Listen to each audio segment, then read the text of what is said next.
पग पग चला है जो वही टक्कर है उसका प्रस्थानम।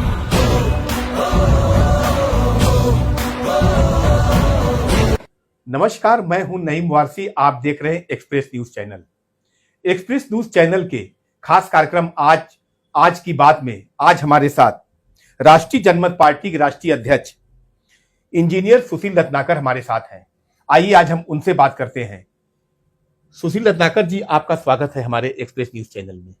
सबसे पहले हम आपसे ये जानना चाहेंगे, शिक्षा की अगर बात करते हैं तो शिक्षा के मामले में आपकी शिक्षा कहां से और कहां तक हुई है? पहले एक्सप्रेस न्यूज के सभी दर्शकों को नमस्कार।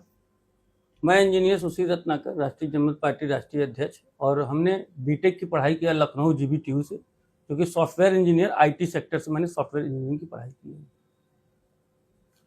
आपने एक पार्टी बनाई है, आप उसके राष्ट्रीय अध्यक्ष हैं। क्या है आपकी पार्टी? ये राष्ट्रीय जनमत पार्टी 2008 में इसको बनाया गया था और इसके पहले जो संस्थापक और पार्टी के राष्ट्रीय अध्यक्ष रामनाथ प्रियदर्शी जी थे, और इन्होंने 2017 में 2019 में अपने नेतृत्व में चुनाव लड़े थे और पार्टी की कहीं सफलता नहीं मिली, लेकिन पार्टी ने अपने अस्तित्व को बचा रखा और चुनाव लड़ते रहे निरंतर, और चुनाव आयोग में भी इनकी मान्यता हमेशा स्थापित रहा। ये बहुत महत्वपूर्ण है कि इसकी ऑडिट और हर चीज़ जो भी कागज की डॉक्यूमेंट्री है बहुत मजबूत है। और 2022 में मैं इसका राष्ट्रीय अध्यक्ष बना, जब प्रियदर्शी रामनाथ जी हमारे माननीय नहीं रहे, स्वर्गवासी हो गए। उनके बाद उनके जितने भी कार्यकर्ताओं की सहमति से एक बैठक हुई। बैठक में हमें मनोनीत किया गया राष्ट्रीय अध्यक्ष 2022 में। 2022 के बाद आपकी पार्टी चुनाव में भी उतरी है। किस किस जगह आप चुनाव में उतरे हैं? कौन कौन से प्रत्याशी उतारे हैं? क्या सफलता मिली है? 2022 में जब हम तुरंत राष्ट्रीय अध्यक्ष बने तो हमको चुनाव चिन्ह नहीं आवंटन हो पाया चुनाव आयोग के द्वारा, और देर हो जाने की वजह से हमको 2022 का विधानसभा और 2024 को लोकसभा में नहीं लड़ पाया था। लेकिन 24 का जो उपचुनाव थे 9 सीटों पे से 2 सीट पे हमने पर्चा भरा था। एक मझवा विधानसभा, एक आपके कानपुर का हमने चुनाव चिन्ह भरा था कानपुर से। तो वहाँ पे एक जगह पर्चा हमारा खारिज हो गया था और दूसरी जगह हम लोग चुनाव प्रकाश चंद्र मौर्य को लड़ाया, और जो कि पहला चुनाव था हमारे नेतृत्व में चुनाव था। हमारे समाज के लोग पासी समाज से हम आते हैं और हमारे समाज के लोगों ने साथ दिया, क्योंकि मौर्य समाज सुस्ता मौर्य जो भारतीय जनता पार्टी से उतर गई थी, जिससे मौर्य का समाज हमको वोट नहीं दिया और मौर्य समाज हमारा साथ नहीं दिया। लेकिन जो समाज के लोग थे, वो पासी समाज के लोग थे, उन्होंने जो हमारे मित्र थे या जो किसी भी बिरादरी जो हमारे कार्यकर्ता थे, उन लोगों ने साथ दिया, हमारे झंडे को उठाया और मेहनत किया।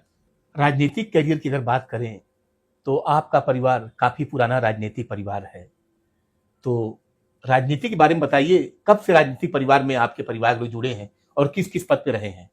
देखिए, पहले 2000 हमको लगता है 1980 से हमारे पिताजी, जो कि धर्मवीर जी राष्ट्रीय अध्यक्ष थे, प्रदेश अध्यक्ष थे कांग्रेस के, और बड़े गद्दावर पासी समाज के अच्छे नेता माने जाते थे। उन्हीं के नेतृत्व में हमारे पिताजी को मुलाकात हुई। उन्होंने पिताजी ने कहा जाओ टिकट लो, पिताजी को टिकट दिया उन्होंने। रावसगंज से सुरक्षित सीट, जो कि यहाँ से लगभग 100 किलोमीटर 80 किलोमीटर दूर है रावसगंज। उन्होंने कहा बाबूजी इतना दूर हम चुनाव नहीं जीत पाएंगे। उन्होंने कहा जाओ आप हमारी बिरादरी को, जाओ चुनाव लड़ो और इंदिरा की लहर है और चुनाव जीत जाओगे, और हमसे जो भी मदद होगा हम पार्टी झंडा बैनर जो भी आवश्यकता होगी, गाड़ी मोटर हम लोग लगाएंगे। धर्मवीर जी को मैं माननीय धर्मवीर जी का बहुत शुक्रिया अदा करता हूँ, उनका ऋणी है हमारा परिवार। उन्होंने टिकट दिया। ऐसे 35 पासी समाज के लोगों को टिकट दिया था, जिसमें से 3500 चुनाव जीते थे। और धर्मवीर जी हमको लगता है कि मुख्यमंत्री की रेस में थे, लेकिन कहीं ना कहीं कुछ लोगों के द्वारा षड्यंत्र करके उनको श्रम मंत्रालय और इंदिरा गांधी के साथ कैबिनेट में भेज दिया। वीपी सिंह मुख्यमंत्री बने।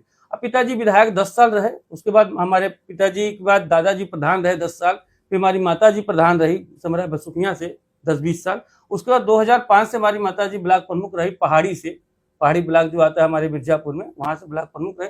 उसके बाद हमारे बड़े भाई सुनील रत्नाकर, जो कि 3 बार जिला पंचायत सदस्य रहे, और इसमें प्रभावती देवी को जिला पंचायत अध्यक्ष बनाने में बड़ा अच्छा योगदान दिया था उन्होंने, और बहुत महत्वपूर्ण भूमिका निभाया था।